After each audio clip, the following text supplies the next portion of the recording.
DB पथकाची धडक कारवाई.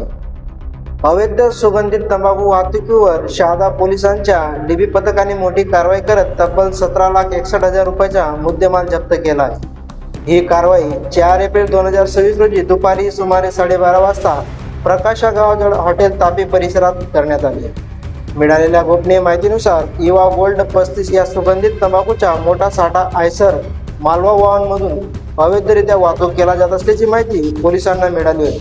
त्यानुसार डीबी पथकाने सापळा रचून संबंधित आयसर वाहन अडवून तपासणी केली असता तपासणी दरम्यान वाहनात मोठ्या प्रमाणात सुगंधित तंबाखू आढळून आला. या कारवाईत एकूण 17,61,000 रुपयाचा मुद्देमाल जप्त करण्यात आला असून आयसर चालक गोकुळ पितांबर शिंदे याला पोलिसांनी ताब्यात घेतलं. त्यांच्या विरुद्ध अन्न सुरक्षा मानके कायदा कलम 26 व 27 तसेच भारतीय दंड संहिता कलम 123, 223, 274, 275 अन्वये गुन्हा दाखल करण्यात आला. ही कारवाई शहादा पोलीस ठाण्याचे पोलीस निरीक्षक हेमंत कुमार पाटील यांच्या मार्गदर्शनाखाली सहाय्यक पोलीस निरीक्षक संदीप वाघ यांच्या नेतृत्वात पोलीस हवालदार देवीदास विस्पुदे, दीपक चौधरी, भगवान सावडे, कपिल मंदिर, विकास शेसाळ, भरत शिंपी आदींच्या पथकाने यशस्वीपणे पार पाडले. दरम्यान या धडक कारवाईमुळे अवैध तंबाखू वाहतूक करणाऱ्यांमध्ये खळबळ उडाली असून पुढील तपास शहादा पोलीस करीत आहेत. झुंजार क्रांती न्यूजसाठी कृष्णा कोडी, शहादा.